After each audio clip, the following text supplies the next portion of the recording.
Hi foodies, ಎಲ್ಲರದು ಒಂದೇ complaint. ಈ ಕಡಲೆಬೇಳೆ ವಡೆ ಯಾಕೆ ಬೇಗ ಮೆತ್ತಗಾಗುತ್ತೆ, ಕ್ರಿಸ್ಪಿಯಾಗಿ ಬರಲ್ಲ, ಅಥವಾ ಇದನ್ನ ಎಣ್ಣೆಲಿ ಹಾಕಿದಾಗ ನೀಟಾಗಿ ಈ ಥರ ಎಲ್ಲ ಬಿಟ್ಕೊಳ್ಳುತ್ತಲ್ಲ ಅಂತ. ಸೊ ನೋಡಿ, ನಾನು ಒಂದು ಸಿಂಪಲ್ ಟ್ರಿಕ್ಸಿಂದ ನಾನು ಇದನ್ನು ಯಾವ ರೀತಿ ಮಾಡಿದರೆ ಸಂಜೆವರೆಗೆ ಇಟ್ಟರು ಕೂಡ ಇದು ಮೆತ್ತಗಾಗದೇ ಇರೋ ಥರ ಯಾವ ರೀತಿ ಮಾಡೋದು ಅಂತ ಹೇಳ್ತೀನಿ. ಸೊ ವಿಡಿಯೋನ ಪೂರ್ತಿ ನೋಡಿ. ಅದಕ್ಕಿಂತ ಮುಂಚೆ ಯಾರೆಲ್ಲ ಇನ್ನು ನಮ್ಮ ಚಾನಲನ್ನು ಸಬ್ಸ್ಕ್ರೈಬ್ ಆಗಿಲ್ಲೋ, ಸೊ ಬೇಗ ಸಬ್ಸ್ಕ್ರೈಬ್ ಆಗಿ ಮತ್ತು ಬೆಲ್ ಐಕಾನ್ ಮೇಲೆ ಒತ್ತಿ. ಸೊ ನೋಡಿ, ಈ ಥರ ಒಂದು ಬೌಲಷ್ಟು ಕಡಲೆಬೇಳೆನ ನೆನೆ ಹಾಕಬೇಕು. ಅಂದರೆ ಇದನ್ನು ಒಂದು 4 ರಿಂದ 5 ಅವರು ಇದನ್ನು ನೆನೆ ಇಡಬೇಕು. ಅದು ನೀಟಾಗಿ ನೆನ್ಕೊಂಡ್ಮೇಲೆ ಈ ಥರ ಆಗಿರುತ್ತೆ.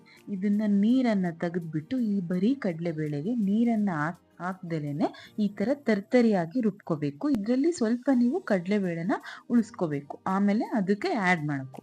ಸೊ ಅದಕ್ಕೆ ಈ ಥರ ತರ್ತರಿಯಾಗಿ ರುಬ್ಕೋಬೇಕು. ಇಲ್ಲ ಫುಲ್ಲು ನುಣ್ಣಗೆ ರುಬ್ಕೊಂಡ್ರೆ ಒಳೆ ಮಾಡೋದಕ್ಕೆ ಬರೋದೇ ಇಲ್ಲ. ಸೊ ನೋಡಿ, ಈ ಥರ ತರ್ತರಿಯಾಗಿ ರುಬ್ಕೋಬೇಕು. ಅದನ್ನು ಒಂದು ಬೌಲ್ಗೆ ಹಾಕ್ಕೋಬೇಕು. ಅದಾದಮೇಲೆ ಇದಕ್ಕೆ ಎಲ್ಲ ಪದಾರ್ಥನ ಹಾಕಬೇಕು. ಅಂದರೆ ಈಗ ಉಳಿಸ್ಕೊಂಡಿದ್ವಲ್ಲ ಕಡಲೆಬೇಳೆ, ಅದನ್ನು ಹಾಕಿ ನೆಕ್ಸ್ಟ್ ಹೆಚ್ಚಿರ್ತಕ್ಕಂತಹ ಈರುಳ್ಳಿ, ಖಾರಕ್ಕೆ ತಕ್ಕಷ್ಟು ಒಂದು 2 ರಿಂದ 3 ಹಸಿಮೆಣಸಿನ್ಕಾಯಿನ ಹಾಕ್ಬಿಟ್ಟು ನೆಕ್ಸ್ಟ್ ಸ್ವಲ್ಪ ಕರಿಬೇವನ್ನು ಹಾಕಬೇಕು. ಅದಾದಮೇಲೆ ಸ್ವಲ್ಪ ಪುದೀನ ಸೊಪ್ಪನ್ನು ಹಾಕಿ ಮತ್ತು ಅದಕ್ಕೆ ಸ್ವಲ್ಪ ಚಿಕ್ಕದಾಗಿ ಹೆಚ್ಚಿರ್ತಕ್ಕಂಥ ಬೆಳ್ಳುಳ್ಳಿ ಮತ್ತು ಹಸಿ ಶುಂಠಿನ ಹಾಕಬೇಕು. ಅದಾದಮೇಲೆ ಸ್ವಲ್ಪ ಸಬ್ಸಿಗೆ ಸೊಪ್ಪನ್ನು ಹಾಕಬೇಕು. ಇದನ್ನ ಹಾಕೋದ್ರಿಂದ ಟೇಸ್ಟು ತುಂಬ ಚೆನ್ನಾಗಿ ಇರುತ್ತೆ. ಅದಾದಮೇಲೆ ಕೊತ್ತಂಬರಿ ಸೊಪ್ಪು, ರುಚಿಗೆ ತಕ್ಕಷ್ಟು ಉಪ್ಪು, 1 ಟೇಬಲ್ ಸ್ಪೂನಷ್ಟು ಉಪ್ಪನ್ನು ಹಾಕ್ಬಿಟ್ಟು ಒಂದು ಚಿಟಿಕೆಯಷ್ಟು ಅಡಿಗೆ ಸೋಡಾನ ಹಾಕಬೇಕು. 1 ಟೀ ಸ್ಪೂನ್ ಜೀರಿಗೆ ಮತ್ತು 1 ಟೀ ಸ್ಪೂನಷ್ಟು ಓಂಕಾಳು, ಅಜ್ವಾಯಿನ್ ಅಂತಾರಲ್ಲ, ಅದನ್ನು ಹಾಕ್ಬಿಟ್ಟು ನೀಟಾಗಿ ಇದನ್ನ ನಾವು ಮಿಕ್ಸ್ ಮಾಡಬೇಕು. ಇದಕ್ಕೆ ನಾವು ನೀರನ್ನು ಹಾಕ್ದೇನೆ ಇದೇ ರೀತಿ ನಾವು ಕಲಿಸ್ಕೋಬೇಕು. ಇದನ್ನು ಈ ಥರ ಕಲಿಸ್ತಿದ್ದಾಗೇನೆ ನಾವು ಬಿಲ್ಲೆ ಮಾಡಬಾರ್ದು. ಒಂದು 2 ನಿಮಿಷಗಳ ಕಾಲ ಬಿಟ್ಟರೆ ಇದು ನೀರಿನ ಅಂಶನೆಲ್ಲ ಬಿಟ್ಕೊಂಡಾಗ ಈರುಳ್ಳಿ ಕರೆಕ್ಟು ಕೋಟೆಡ್ ಆಗುತ್ತೆ. ಅದಾದಮೇಲೆ 1 ಟೇಬಲ್ ಸ್ಪೂನಷ್ಟು ಅಕ್ಕಿ ಹಿಟ್ಟನ್ನು ಹಾಕ್ಕೊಂಡು ನೀಟಾಗಿ ಮಿಕ್ಸ್ ಮಾಡ್ಕೋಬೇಕು. ಬೇಕು ಅನಿಸಿದರೆ 2 ಟೇಬಲ್ ಸ್ಪೂನ್ ಹಾಕ್ಕೋಬೋದು. ಅದು ಈ ಥರ ಉಂಡೆ ಕಟ್ಟಿದಾಗ ನಮಗೆ ಗೊತ್ತಾಗುತ್ತೆ ಅದು ಕನ್ಸಿಸ್ಟೆನ್ಸಿ.